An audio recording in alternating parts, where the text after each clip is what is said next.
Well, good morning, everyone. Appreciate you being here. My name is Derek Dioria. I am the Executive Director of WCEDA, and part of our mission is really trying to help facilitate workforce. And so a number of you attended our event earlier in the year at the Treasury there. We did a workforce symposium. And we did talk a little bit about youth apprenticeships and featured some of that, but we wanted to take more time today to really kind of get into the mechanics of it and how the workings of it and details like that, so that we can hopefully get more of our businesses doing those. One of the ways that we do, promote workforce is we have a department, an Inspire department.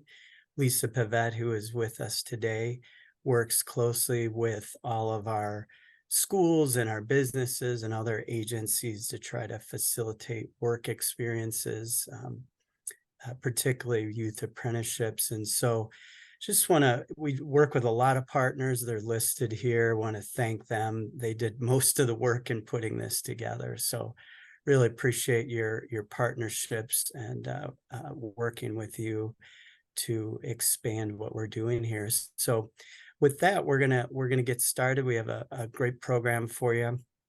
We're gonna start off today. We've invited John Keckhaver from the Department of Workforce Development, where they develop all of the pathways and standards for youth apprenticeships. So really happy to have you here, John, and I think he'll give a good overview. So with that, I'll hand it over to you, John. Great. Well, thanks, Derek and Chris. I appreciate it. I appreciate you guys inviting me. So I'm John Keckhaver. I'm the Section Chief of Youth Apprenticeship at the Department of Workforce Development. I'm going to give just a very brief overview of the program for those who might not know the basics, and then we'll talk about primarily the benefits and what is the benefit of utilizing this strategy to develop your workforce pipeline. And then a little bit on employment of minors laws, because those are where questions come up quite a bit from employers. So youth apprenticeship, we've had it a long time, and that's really one of the benefits of the program. I don't know about you, but it seems like we create new programs every couple of years, every few years, including in the workforce world, and then maybe a few years later, and they're gone. That makes it tough to utilize these. It makes it tough for employers to utilize these efforts. Well, youth apprenticeship's been around since 1991. It was part of a large federal effort, actually, around school to work at that time. A number of initiatives were started then. When the federal support went away, in some states dropped their programs, Wisconsin kept its program. And so it's a state-funded, state-directed program here in Wisconsin. School to work, or what's often called work-based learning. And we've had registered apprenticeship, or what you would mostly think of as apprenticeships for adults, for over 100 years now here in Wisconsin. It's a model that we've have a lot of experience with. Youth apprentices can be 1 or 2 years in most of our programs, and it's for juniors and seniors in high school. And there are two basic elements to youth apprenticeship, and part of the reason, I think, to me, one of the reasons it works so well is because it's fairly simple and pretty straightforward. There's employment and there's related instruction. Now, there's obviously additional parameters there, but those are the two fundamental elements of youth apprenticeship. The related instruction means that while they're working, the students are taking courses at a high school or a technical college or online. Sometimes employer training can count, but they have to be receiving high school credit for the related instruction. So they're taking instruction that is related to the occupation. It augments the learning going on in the workplace. And employment, this is employment. It's not a job shadow or an unpaid internship or something like that. its employment. And that means everybody's got a bit more skin in the game, so to speak. And we'll talk a little bit about the employment side of it in a bit. But every year of that youth apprenticeship, the student is working at least 450 hours. And that's for the whole calendar year. That's not just the school year months. So they work over the summer, they work during breaks. On average, it's really anywhere between 10 and 15 hours per week for youth apprentices. Works out to be that. That's our estimate.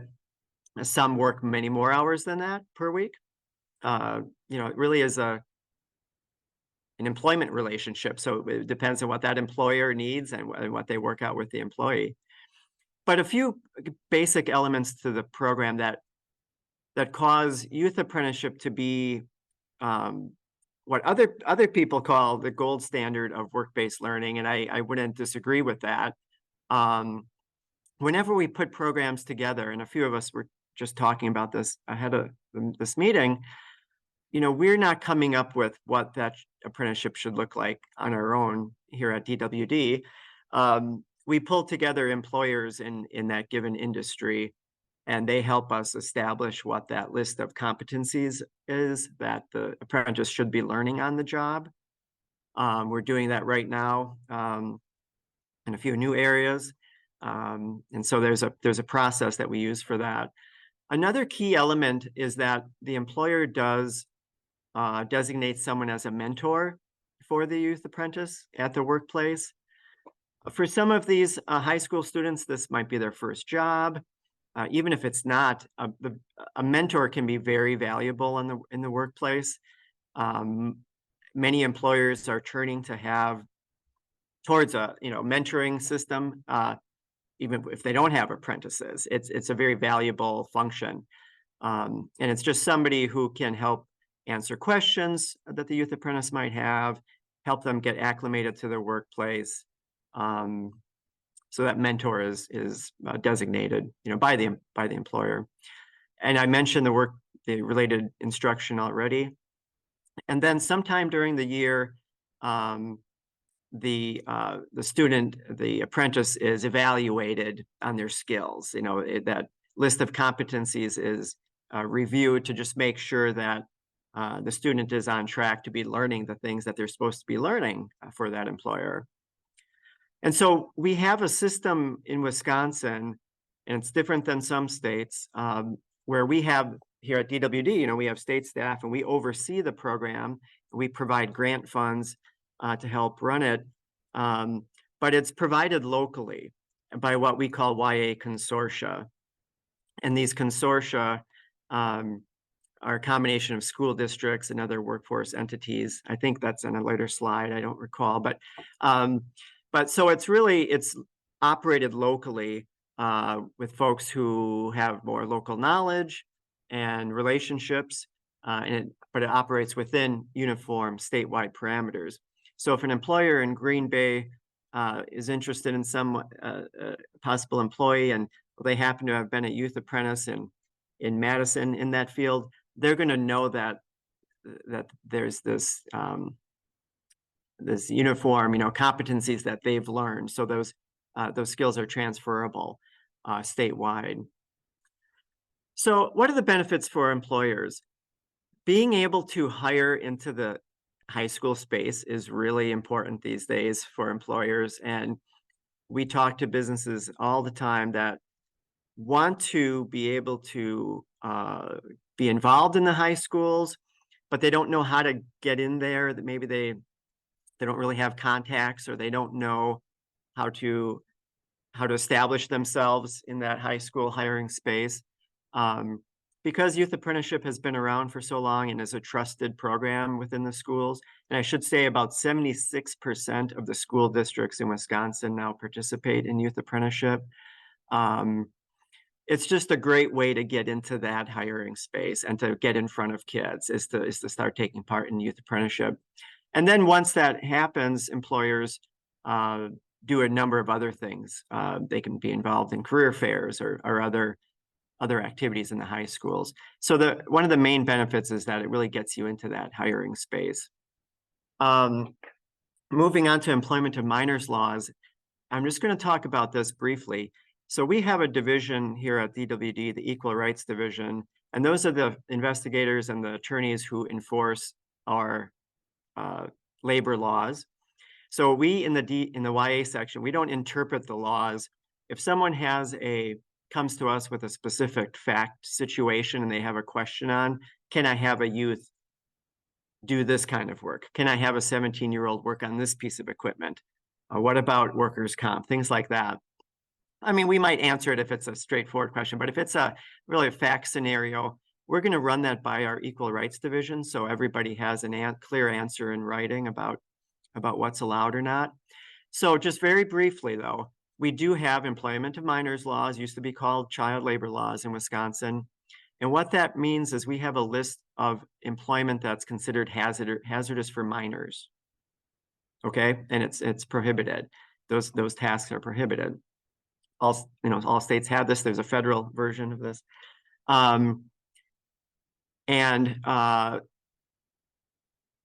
There are exemptions to some of those prohibitions, though.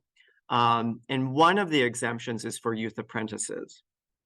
And so if someone is in a youth apprenticeship program, in the Wisconsin Youth Apprenticeship Program, there is a limited exemption from some of the employment of minors laws prohibitions. There still remains a list of employment that's deemed hazardous for any youth, no matter what. And the exemption, what's called a student learner exemption, is fairly limited.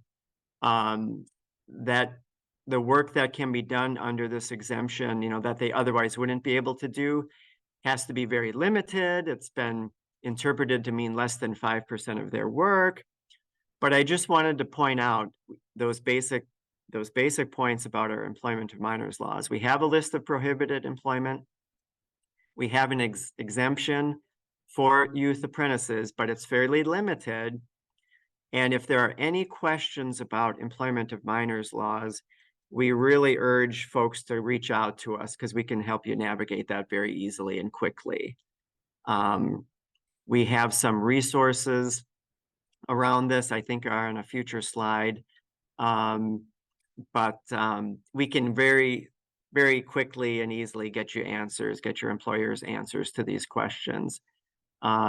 As you can imagine, in some industries, there are a lot of questions, construction, manufacturing, but we can help you break that down very, very easily. We do that every day. And I would point out, manufacturing is perennially our largest youth apprenticeship program area. So it's happening. We have some folks mistakenly believe, well, just any manufacturing, you can't hire minors, and that's not the case. There will be certain pieces of equipment and certain processes perhaps, but manufacturing is our largest area. And construction, by the way, is one of our fastest growing areas. So I think I'm taking a lot of time here. So here's the contact information if you're interested in youth apprenticeship. You can reach out to us here at DWD. We'll get you in touch with that local consortium, or you can look on our website and search for that yourself based on your area, the state, your school district. For Equal Rights Division questions, that email is right there. We ask that you CC us just so we know what kinds of issues are coming up, these days along these lines. Or you can just reach out to us and we'll connect you to ERD. But they're very responsive, and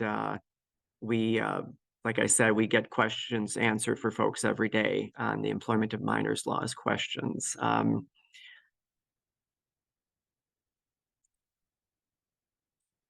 So when if you are interested, right now we have youth apprenticeship programs in about 80 different occupations. So it really runs the gamut from finance and healthcare to construction to manufacturing, STEM. So look at our website, look at what exists, see what might be of interest to you. One thing we talk to a lot of employers about is look at the breadth of those offerings. We have a lot of manufacturing YA employers, for example, who, reached out for manufacturing youth apprentices, but then they come to learn that, well, we have HR, we have administrative professional, excuse me, we have IT. So there are a lot of other needs within those manufacturing companies that can be met with youth apprenticeship as well. So very broad offerings. So think about, who would the mentors be at your work site? That's all decided by the employer. But think about that. When would you want them to start working? You're going to want to do some onboarding, of course, just like you probably do with any of your employees. But it might be a little different with youth. If this is the first time you're hiring minors, or first time you're hiring high school students, think about that. Think about what that onboarding might need to look like, or that orientation. And then we're going to connect you, or you can connect directly to that YA consortium. And each consortium has a single point of contact, what we call a YA coordinator. And so their contact info and names are what would be on our website. And that's who we would connect you to if you reach out to us. In addition to answering whatever questions you might have, they're the ones that are going to know the schools, know the students, connect you with a group of interested students to interview. They're going to be familiar with what's going on, at the local level. So here are some of those resources, and I guess these are just links, but these are all available at our website.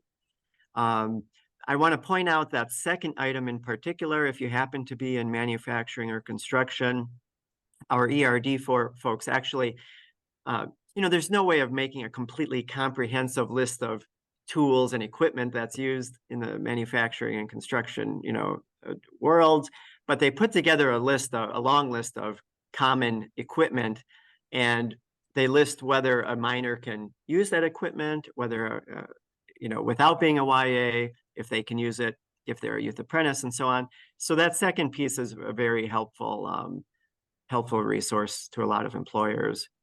And John, one real quick thing, we will be sharing this out with everybody, so they'll have access to these links and all the entire slide deck. Great.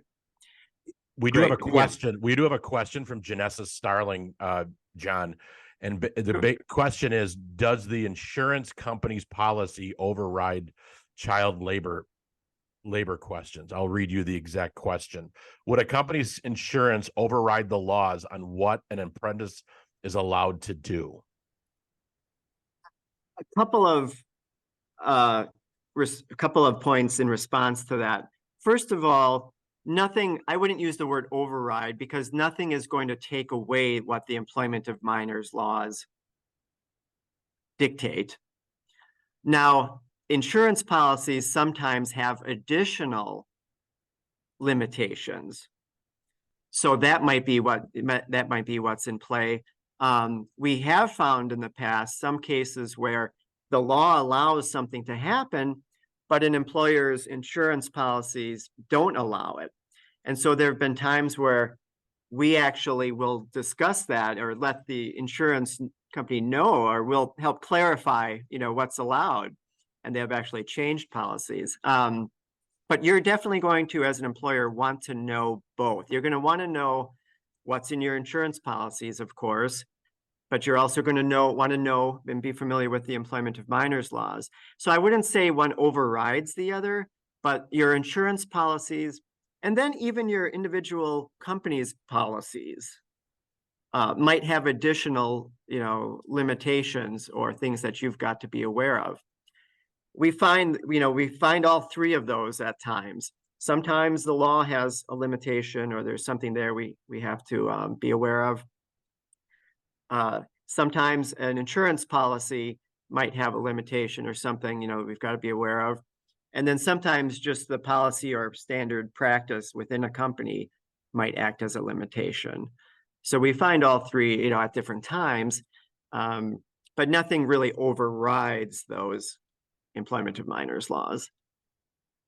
I I think, hope that, John, you had mentioned that there's some exemptions, and maybe that's where that question was coming from too, with youth apprenticeship, some exemptions on, what activities or functions that are, allowed. yeah, and that exemption, I tell you, that causes some confusion. I mean, it's helpful that it's in the law in that if certain conditions are met, the youth can do some of these items. But again, you're hearing a lot of qualifiers in my voice, so it really takes some figuring out, and we can help you figure that out. But it is a little convoluted. Sometimes, employers aren't aware of the exemption at all, which is too bad. But some other times, someone may be aware of the exemption, but then they think it's just a blanket exemption where that the youth can do any of those things on that prohibited list to any extent. And that's not true. It's a very limited exemption, but we can help you figure that out fairly easily. Thank you, John. And I think it's important to also note that this is a common question, and John and his team are available to assist any employers work through those issues. In addition, it's also, as you said, John, this is a common question that comes up, and there are other employers in the state, especially Walworth County, that are working with their insurance companies, DWD, and the local school districts to come up with a strategy to employ the youth through the Y8 program. There are, building construction, manufacturing, the list is long. So not only do you have a resource with John and the school district, but you also have other resources with other employers who are taking advantage of this program. So that's a great point, Chris. And I just want very briefly, I know you have other things you're doing. And you in your area, you've got just one of our great YA consortia is in your area there.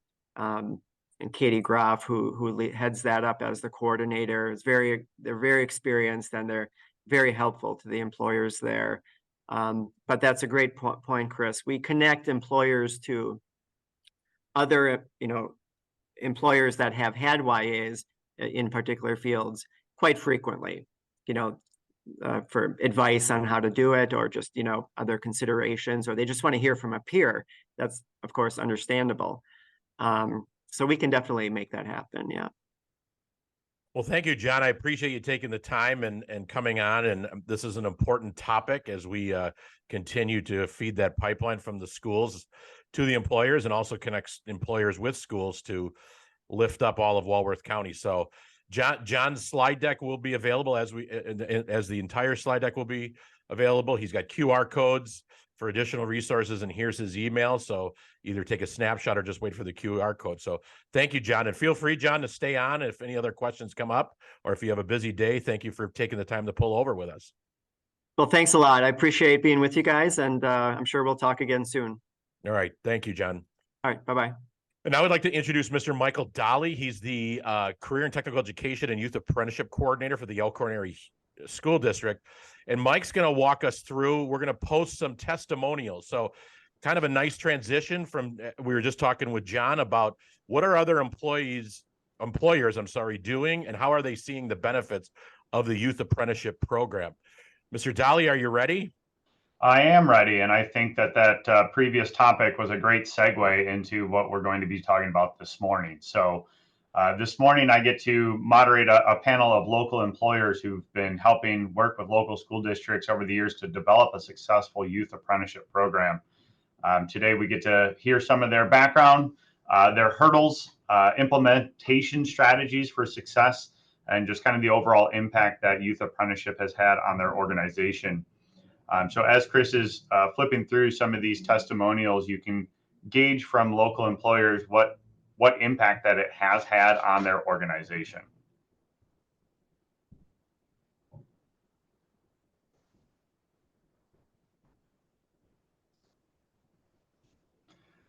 On our panel this morning, we have Precision Plus with Barry Butters and Amanda Griffel, SPX Flow with Jake Sims, Mercy Health with Sarah Larkins, Stebnitz Builders with Sam Stebnitz, and Golden Years Senior Care in Wisconsin with Rachel Erickson.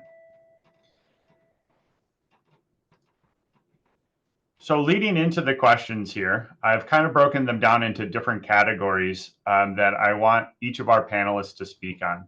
I'll direct a question at our panelists, and after they've provided their insight, I would like to open it up to the other panelists if they would like to contribute, or if any of the members watching have additional experiences that they would like to share or follow-up questions, that you can go ahead and unmute your mics or type into chat, and we can answer those questions live. So to get started, the first question that I wanted to launch with is directed towards Sam. And this is just kind of a general question of, can you kind of give us a background on your company and your involvement in the Youth Apprenticeship program? For example, just like how many YAs that you've had, what your like retention rate looks like, different roles that they've filled within your organization.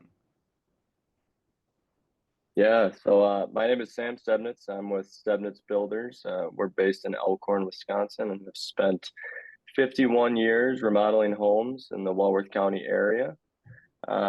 So with Youth Apprenticeships, we've had 6 youth apprentices on our team. We started in 2018 when we had about 8 field crew members on our team. Now we're up to 17 and have had a pretty good demographic shift, I would say. We've got our, towards retirement age carpenters, and now we've got 7 of our 17 carpenters 25 years old or younger. So it's youth apprenticeship has definitely helped out with that throughout the years. I said we had 6 youth apprentices, 3 have stayed on past that, and the breakdown for that was 5 field members in the construction path and then 1 administrative assistant path. I'm Rachel Erickson. I'm from Golden Years. We are a healthcare facility. We provide care in Walworth, and we also have a facility in Lake Geneva. Our Walworth building is independent living and assisted living. Our Lake Geneva building is skilled nursing and rehab. We've been a part of youth apprenticeship program since probably around 2015, and we figure we've had about 20 or more youth apprentice students go through our programs. We mostly help students that are interested in pursuing a career in the healthcare field, so they could do their CNA and start working with us or work as a caregiver, and then often they go on to pursue a further career in nursing. So that's a little bit of our background. Thank you, Rachel. To piggyback off of that, my name is Sarah Larkins. I'm a nurse team leader for Mercy Walworth Hospital. We also are involved with helping youth apprentices interested in healthcare careers. We are fairly new to the program. Last school year, we had 2 apprentices come through successfully. One has moved on to nursing school, and the other one has stayed on with us for a full-time employment while she is in nursing school locally. So both of them definitely are a success for our program. What's really interesting for us is, we all know healthcare and the world in general in terms of illnesses and things were up in the air with the pandemic, and nursing has a very skewed image right now. There's a lot of barriers to why people either left the career or don't maybe want to enter the career. But through it all, I'm very proud to say that my floor here at Mercy Walworth has maintained a really positive work culture and a positive purpose for why they are nurses and why they are strong healthcare providers. And so it's really exciting for me to promote that with young people interested in healthcare, whether they go on to nursing or something else, to just remember that we're all here for such an important purpose, and all the little attention to detail things, and really hold each other to such a high standard of care. Our hospital has consistently very good HCAP scores, which is patient satisfaction, and the youth CNAs have been just a pleasure for our patients, and they love that, and it works kind of as a twofold for us because it brings that positive message about Mercy Health into the community, So not only are we helping young people move on into healthcare with a positive outlook on all of it, it's actually been a very beneficial thing for us as well. So we're currently in our second session of additional youth apprentices.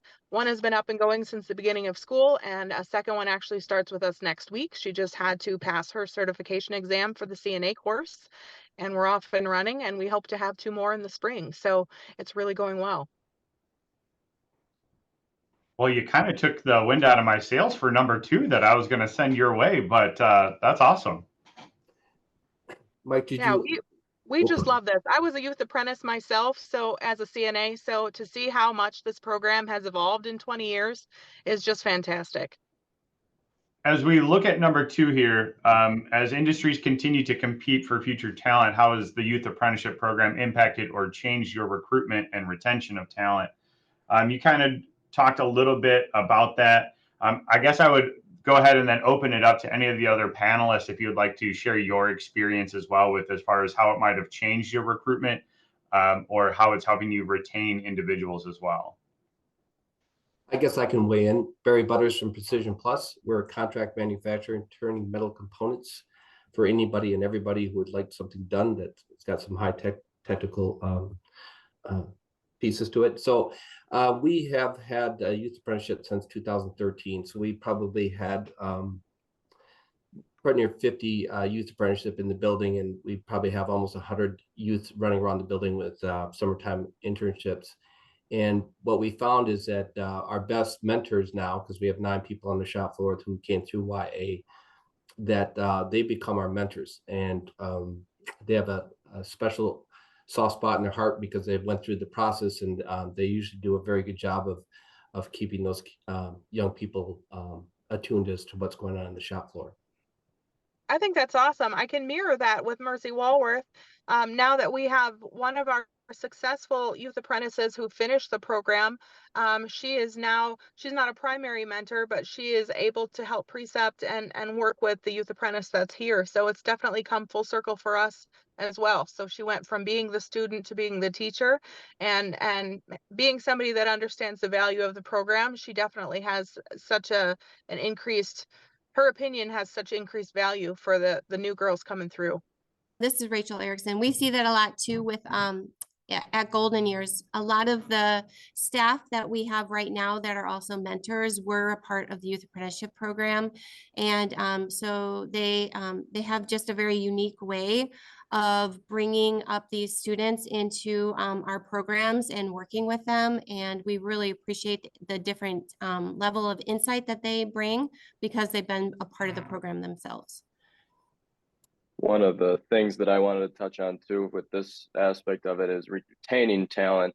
When you have young people that are excited about working in your organization and the culture that you've built, they tend to attract other young people that are also excited about that kind of thing. We've found that because we had youth apprentices that stayed on and enjoyed their experience, now, like I mentioned before, we have those 7 young people under 25 years old working on our field team. Well, they've all got relationships with one another, really melding the whole team together to create a good cohesive unit that can, work well together.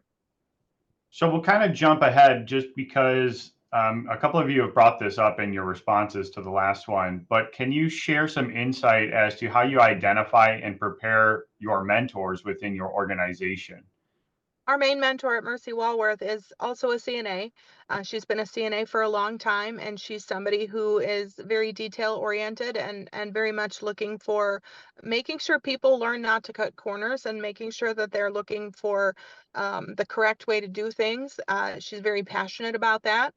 She's also passionate about making sure that our patients feel heard and spending time with them enough to meet their needs both emotionally and physically while they're in the hospital. And that those personality traits alone are fantastic for making sure that when we have young people coming through, that they're following suit and taking that on into whatever healthcare career that they decide. It's interesting. we poke fun about different units or this or that, about you can tell the nurses that haven't been CNAs first. Sometimes they don't have the same communication skills or the same attention to detail when it comes to some of the things that are most personal for our patients.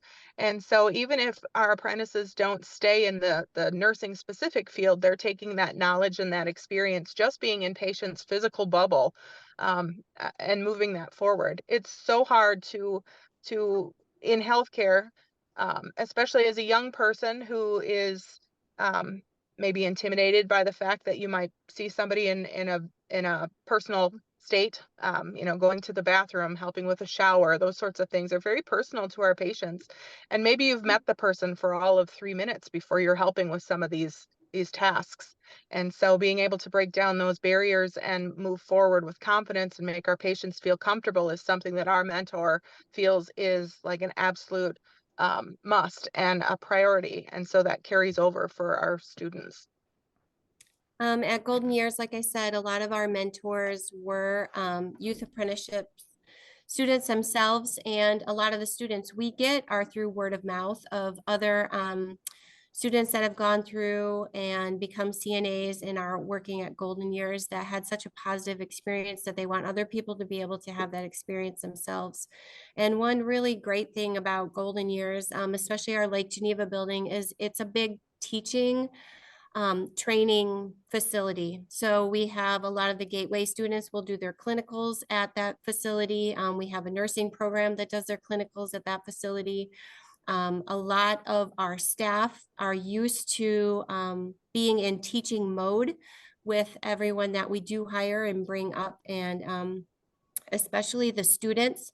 And so I think there's an extra level of patience and grace because it is something that we do often. We are used to having people with a lot of questions, and instead of letting that be frustrating, where I could see in some environments it would be, we really use the whole environment as a really good teaching tool.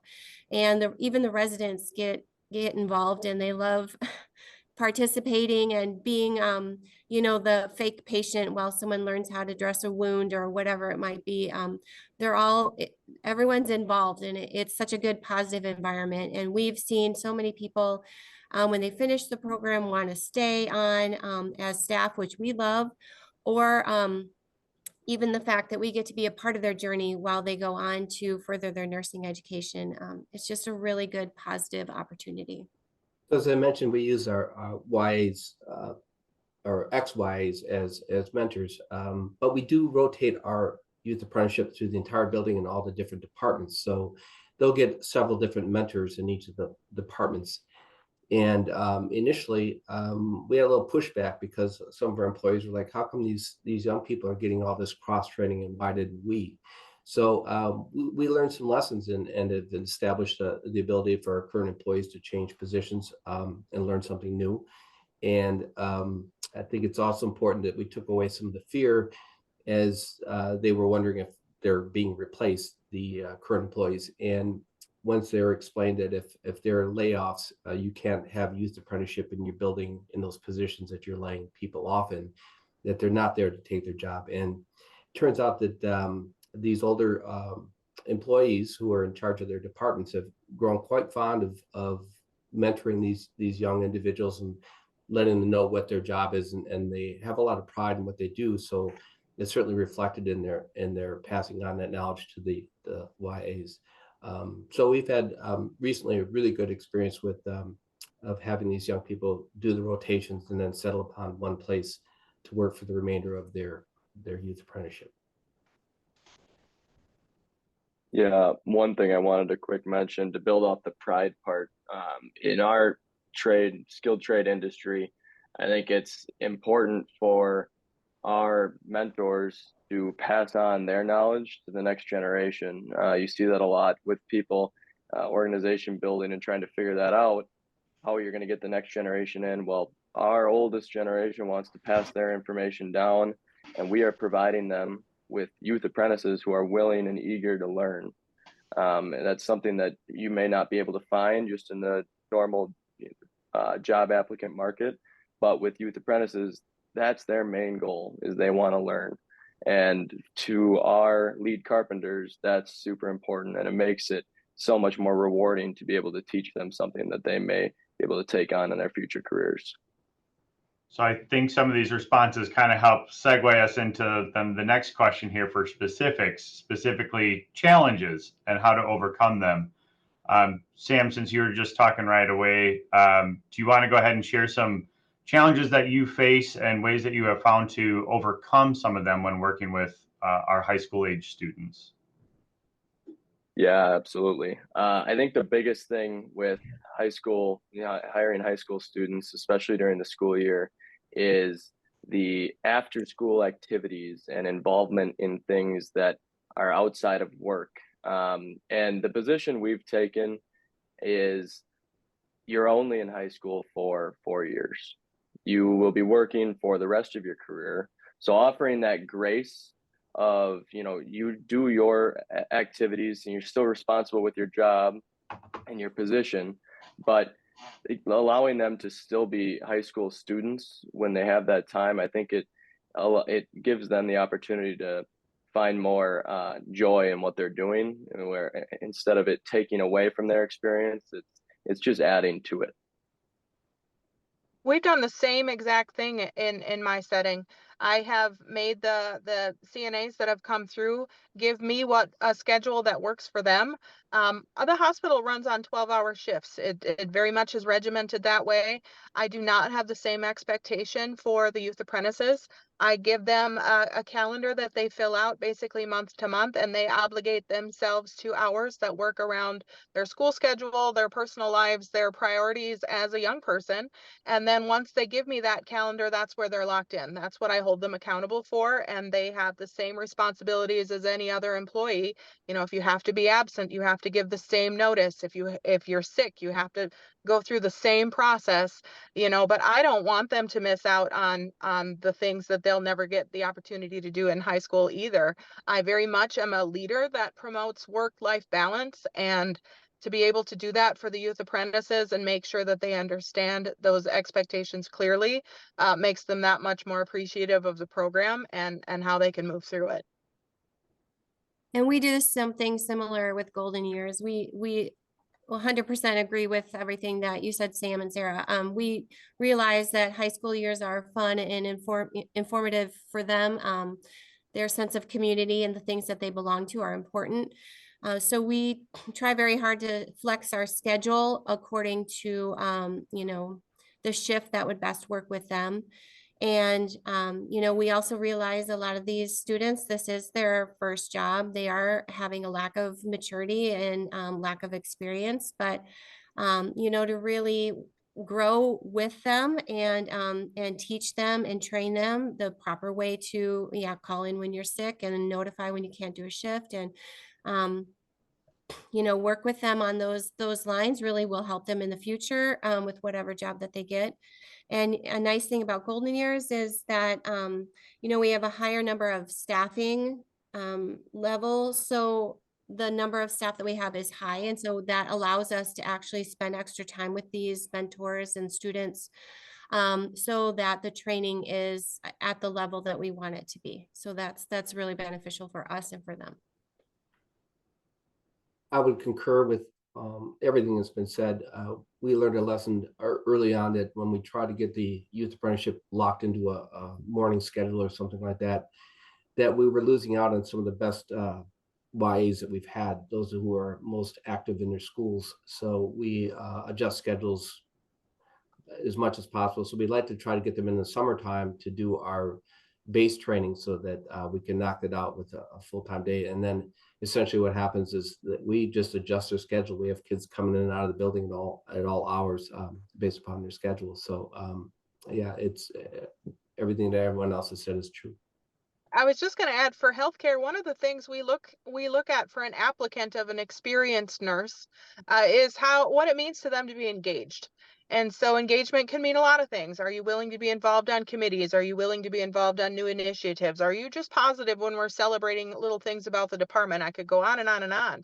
So when we are talking about these youth apprentices, if they're engaged in high school, chances are they're going to be engaged employees later on. So for us to be able to promote that actually helps promote how they function as a full-fledged nurse or healthcare provider later on in their career. So it's also super important for that balance. You had mentioned, during the summer, I think you have quite a few YAs and interns. How many is that during the summer typically that you're managing? We've had as many as 19 young people in our company, and we're a company of about 85 right now. Back when we had 19, we were only 60. So it just varies. We always offer some summertime internships through the engineering. These are college students coming back, and the same with the high school kids who can't fit Y into their schedule.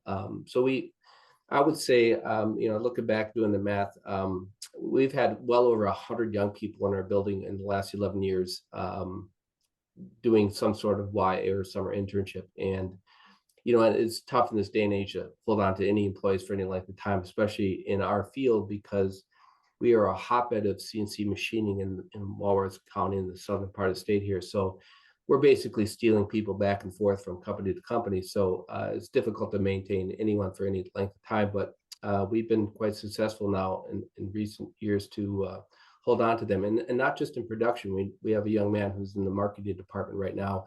We didn't have a marketing department until just a few years ago, and now we went ahead and extended something there. So we've had a lot of young people, and we've had some brilliant kids here. I think one summer we had no less than 3 valedictorians from different high schools in our building at one time.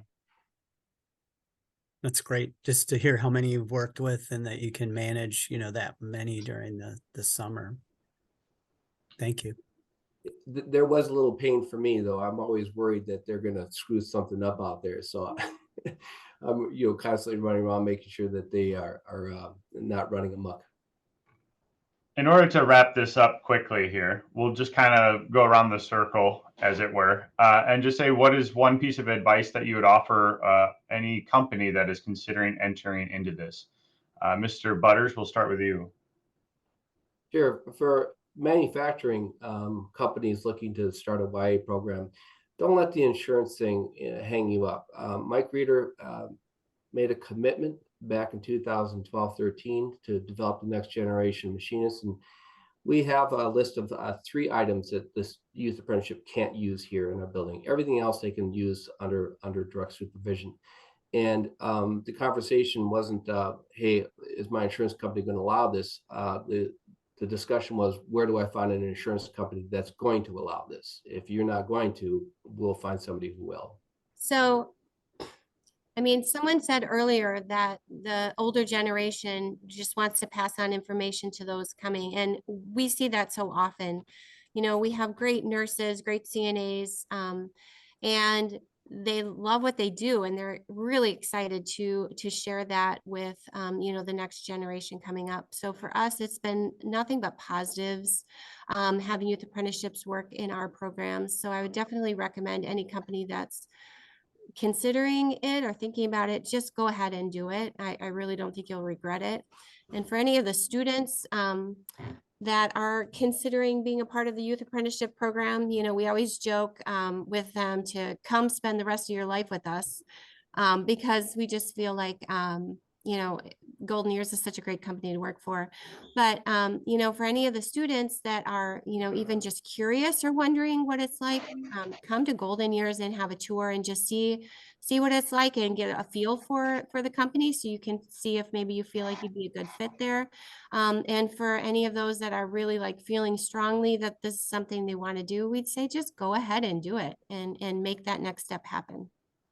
I think, and Barry, I think you mentioned this, but it starts at the top. If you want to make this work, you can make it work with the Youth Apprentice. They want to feel accepted, a part of the organization. Sometimes it's tough when they're working maybe a few hours at the end of your day, but being open and connected to them and making them, again, feel like they're really a part of the team all the time, it'll work out. The rest of the details will work it themselves out. If you work with that student, they can be that contributing member of your team for years to come. I piggyback on what everybody said. If there's an employer even considering it, I think they should just understand that they can be flexible and just jump in. It's been nothing but positive and refreshing for us, and we're fairly new to instating this program. So I feel like we have nowhere to go but up at this point. So just do it. Thank you, everybody. Appreciate your perspective and insight on this topic. Mr. Trottier, I'll toss it back over to you. Thank you, Mr. Dahle, and well done, everybody. We're now going to call Mr. Michael Rick, the DD Tech Administrator, Career and Technical Education and ACP Coordinator for the Delvin Darien School District. And Mr. Rick's going to walk you through the blocking and tackling of having a YA. And what I mean by that is just the paperwork, and to make sure that you understand from beginning to end what that looks like. Mr. Rick, the floor is yours, sir. All right. Thanks, Chris. So I'm Mike Rick from Delvin Darien School District. Been working with Youth Apprenticeship, I think, for probably 5 years now. So kind of one of the big questions we get is, what does this overall process look like? Yes, it sounds great. We want to get started, but how does this kind of work start to finish? So I'll kind of walk you through that. So first, it begins with the student expressing career interest to either their counselor or a CT coordinator, like myself or Mike Dahle or Chris Trottier. And then from there, we help them find employment. And I know Chris is going to talk a little bit on how we are currently doing that with the employment search. But we also have students who are currently working and just want to do a or further their work experience with their current employer. So if they're new to the employment world, we help find that job, and then we go through that. The student will go through an application process, the interview, hopefully secure employment. And then we kind of go through that entirety of the youth apprenticeship program. And through that process, I know a question popped up is, how do kids know what different career pathways exist out there for the youth apprenticeship program? When they express their interest to us, they let us know kind of what their career path is going to be or what they hope it to be. We then go through the youth apprenticeship program on our end with them and show them all of those different pathways and kind of what the program entails before they commit to an employer. So big question we get is what does the documentation look like, or what does the paperwork look like to get this thing rolling? First and foremost is as part of this process, it's the student, the parent, guardian, the employer, and school personnel that are all part of this process. It is a team effort to do what's best for the student, obviously. We do here at Delvin, and I know a lot of school districts do, we have a school policy form. It's actually posted in the examples there on the right side. When you guys get this slide deck, you can access what ours looks like. I'm pretty sure most districts have something very similar. But basically, it's going to go over what do we as the school district expect on our side of things in terms of, attendance to school and work, behavior at school and work, grades at school and their performance here. Because first and foremost, they are a student, and we do have to have them graduate before the employment process. So each school district's a little bit different with their policies, but I know we send out our policies and have the employer sign off, parent or guardian sign off, and the student sign off on understanding those policies from the school standpoint. The next piece would be the registration form. And again, for the sake of time, I'm not going to open all these up. You guys can check them out when this gets shared out to you. But the registration form is what gets directly sent to the Department of Workforce Development. And it basically gives the school information, the student information, and the mentor information, and whoever's working with that student. And that is for DWD to kind of track, and it's also for the school to also help us contact the employer as well. And then the next piece would be the education and training agreement, which goes hand in hand with the registration. The education and training agreement is again between everybody that I talked about, the student, parent, guardian, employer, and school personnel. And basically that is our commitment to the student on different assurances of doing what's best for the student, and ensuring that we're going to follow, the minor laws or and child labor laws and things like that. So I'll break that down here in just a second. Kind of the biggest piece of this. So that's the initial start to get the ball rolling. After the kid is gone through the application process, they have interviewed. We then start the registration and the training agreement and the school policy paperwork. And then kind of throughout the entire, I guess, the youth apprenticeship follow through would be the on-the-job learning guides. And these are the guides that are put forth by the Department of Workforce Development to help guide this process.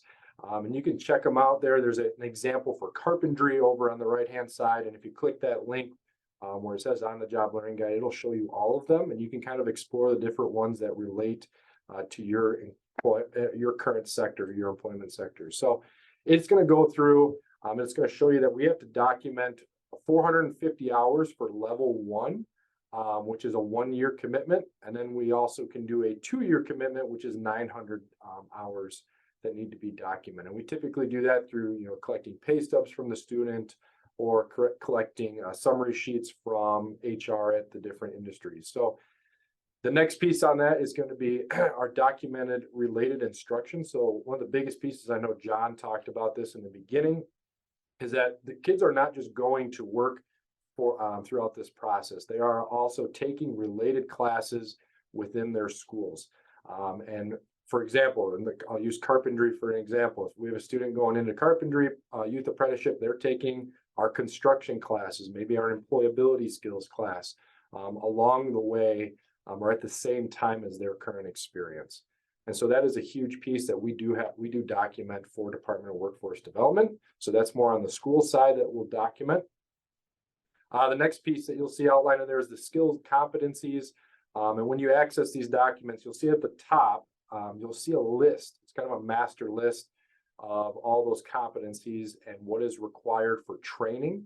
And that is to help, I guess, guide this experience for the student to ensure that they are meeting the correct skills or the skills that were identified by industries who help create these documents and help create this program. And so those are documented and you're rated on a scale of 1, 2, or 3. In order to pass the program, students have to be rated on a 2 or 3. So there are workplace skills competencies, and then there are competencies that directly relate to the profession. And then some of those competencies as well, they do require some additional certifications. It just depends on the program. For example, if you're going into nursing assistant, you have to have your CNA. If you're going into construction, you have to have first aid and OSHA training. And a lot of times that's worked out between the employer and the school. I know and I know Elkhorn as well, we help fulfill those needs as much as possible to help out the employer. The next one you have listed there is kind of a school check-in form. I know we do these, a few other districts do these as well. We try to do like a quarterly check-in. It's a rating form on the students, I guess, workplace skills or soft skills, kind of an update of how things are going. And we kind of check in on hours on that. We check in for hours during that time as well. And then by the end of this experience, we finalize the on-the-job learning guide. We make sure all those skills competencies were graded on and met by the student. And then we also follow up with a post-completion survey, which basically outlines, is that student going to stay with you, after this experience? What is their current pay? What is their current position going to look like? Or are you not bringing the student back after this program is done? So that's what that survey is all about. I always tell kids, the school policy form registration and training agreement, that's to get the ball rolling. And then the on-the-job learning guide and the check-in forms are kind of that middle piece that happen. And then we finish out the year with the survey.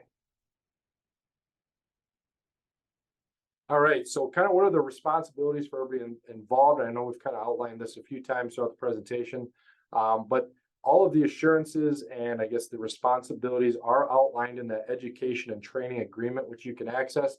But overall, the main premise of this is to support the youth apprentice or student to ensure they get the best experience possible. Again, they're kind of test driving this experience. So it's all about, helping them find their direction and to treat those students like they are an employee, but understand that they are still high school students or minors when they're going through this experience. So that's kind of the overall premise of the education and training agreement. And I'll let you kind of check that out once these slides get shared with you. Timeline, I know John talked about this as well. But this is for junior and senior students. They can start this experience at the end of their sophomore year, that summer going into their junior year. And it needs to be finalized by August 31st of the following year, unless they're doing a 2-year program in which it gets extended out another year, obviously. But we could finalize youth apprenticeship that experience once all of the previous paperwork, the on-the-job learning guide and the surveys and the 450-hour, once those are completed, we could finalize the program at that time. But typically we take it, I guess, as far as it can go through up till August 31st. All right, so how to be a mentor and work with high school students. I know our panel answered some of these, but just to kind of refresh. So have them go through the hiring experience, just like any other employee. Give them an experience that relates to the real world of work. That's why they're there. They want to be treated like an adult. We hear it all the time on the school's end, so give them that experience. I mean, obviously you can give them different experiences, but give them something that's very realistic in the real world. And I know this was talked about in the panel as well, but be flexible with their schedule. You have to remember they're still a student, and that's priority number one for us is getting them to graduate and also giving them their high school experience, but also giving them this work experience. So remember, they're still part of clubs, sports, districts, events, classes, and etc. But you still have to hold them accountable for their communication. I know, I believe it was Sarah that was talking about having a calendar that the students submit with all of those things kind of mapped out, and that's a great idea. And hold them accountable to that communication and their attendance and performance, etc. But still understand that they are a high school student. The next bullet point there is highlight teachable moments.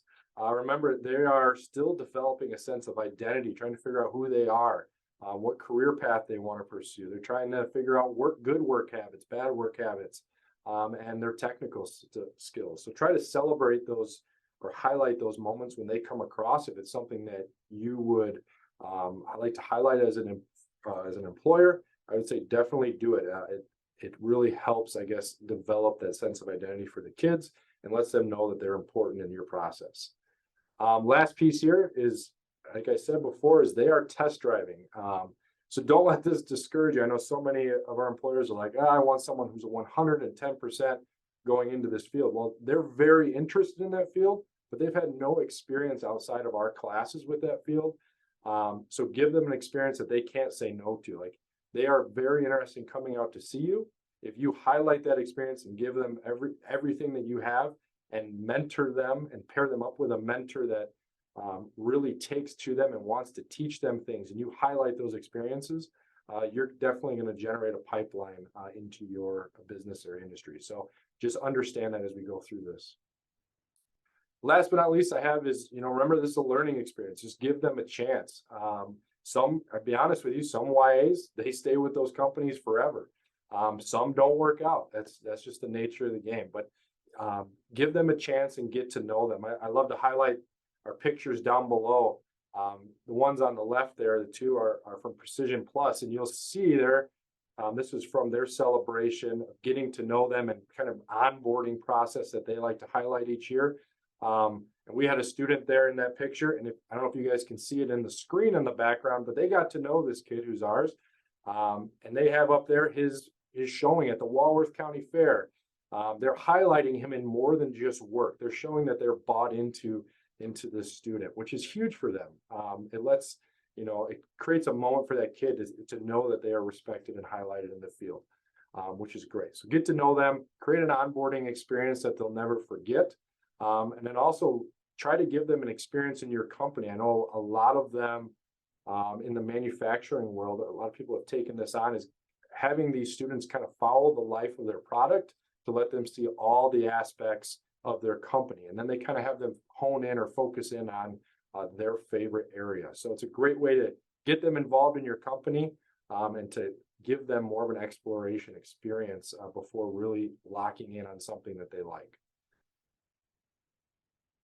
Thank you, Michael. And I know Michael went through those slides with some brevity out of respect for your time, but there's a lot in there, and he did a great job of explaining the process. And if you're intimidated by the process, understand that and I'm going to get to that in a second, there you have support. So my name is Chris Trottier. I'm the Director of Strategic Partnerships and School to Work at the Elkhorn School District. I'm here, and out of respect for your time, we will keep it very brief. I am here to just go through. This is a list of our Walworth County schools and who their contact information is. So remember all of that paperwork, and trust me, anybody on this list who's gone through that paperwork doesn't enjoy it. But the good news for the employers is the school districts are open for business, and they're here to create this relationship with you as an employer to help you through this process. I know myself and Mr. Dahle and Mr. Rick, and I can really speak for everybody who's on this list. We manage all that paperwork. So if you have questions about where do kids find jobs, or you have a question about, hey, I'm looking to start a YA program, or I'm looking to, how can I really identify the best candidates? What does my model look like?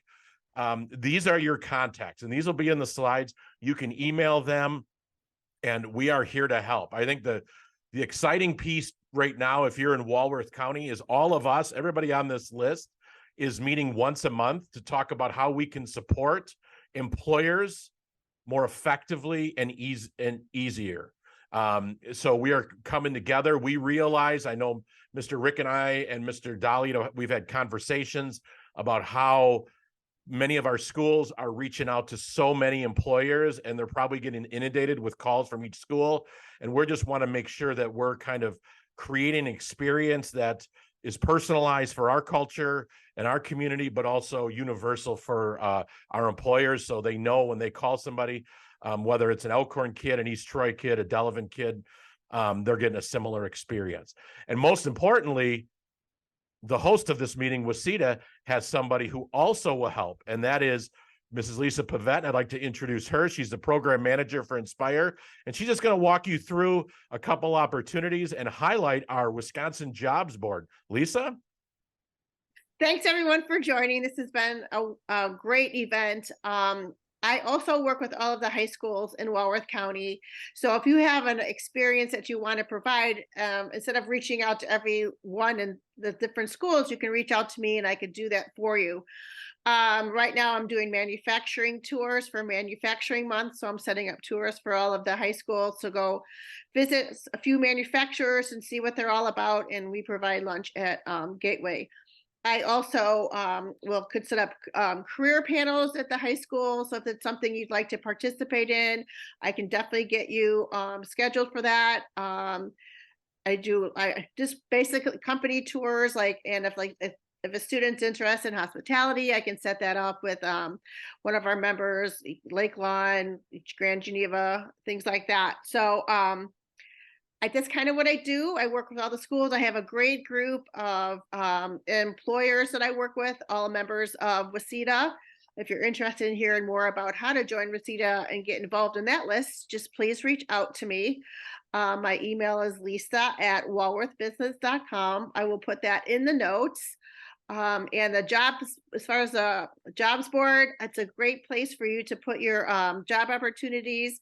The teachers and the students have access to that, and they can go on there and look for jobs. And hopefully some of the businesses will also indicate whether they are doing youth apprenticeships. So it's an easy access for students to see if they're interested in doing those types of positions. So please reach out to me if you have any questions.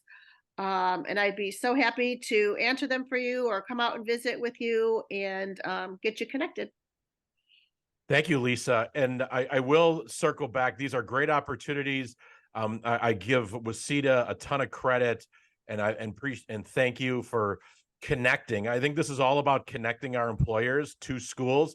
And we really wanted to highlight in this event how to do that and how we can really support you feeding that pipeline. And I would strongly encourage everybody to post any vacancies that are entry-level positions to the Wisconsin Jobs Board. I've spoken to employers in the past, and they are struggling to find employers. And I just ask them a simple question, like, how do you know, how do students know that you're looking? Mm-hmm. And their path is using Indeed. And I can tell you, our students are not using Indeed. So this is free of charge. If you wanted more information, Mr. Rick, Mr. Dahle, myself, and Lisa are here to support you. I want to give a shout out to Whitewater, who's also on this. And if you're a bigger employer who has another satellite campus or your main campus in Racine County, Waukesha County, Mugwanago, Muskego, Kettle Moraine, Oconomowoc, Waterford, and Waukesha school districts are also on the jobs board. So it's a great opportunity for you to really provide access and really notify schools and students of your vacancies. And with that, we want to thank everybody for being on. I know we went a little bit over. I want to thank Lisa for putting her email in the chat. Obviously, this is being recorded, so we will share this out with everybody, including the slide deck, which has all the documents and resources that both John and Michael Rick provided. And you can also reach out to them. In addition, if you have any questions about getting started, please reach out to Lisa, WCEDA, or anybody on this chat, or anybody who is on this video chat, and please take advantage of the resources that are in your area. We've tried to, we shared with you the school districts and who their contact people are. So the best way to get started is to start with an email. So thank you very much. If you haven't now, here's a link to WCEDA's annual meeting on November 15th. So please sign up. And Derek, anything else to close out today? No, I just want to thank all of you for your great work with the, students and with the businesses. It's been great to work with you. There is just one quick question there. Maybe you can answer. Renee Duman asked about what high schools are offering CNA training. And I know Brent Manskid mentioned that Whitewater, but are some of the other schools as well? Yeah, Mr. Dahle also chimed in, and so did Lisa on the chat, that most school districts are working collaboratively with Gateway. One of Gateway Technical College's strongest school and technical college programs is the CNA. So I would be hard pressed to see that a school is not taking advantage of that opportunity. I know there are employers out there who also teach in the CNA class in-house. That we've taken advantage of some of those opportunities for our kids. So if you have any questions, you can also reach out to any of your schools, and they will be happy, Renee, to respond with who's offering it and who's trying to employ other CNAs. So, and with that, I just want to thank everybody for being on here. And again, we're open for business. If you got any questions, please ask. So thank you and have a great day. And if you have any questions, we'll stay on and ask. So thank you very much. Have a great day.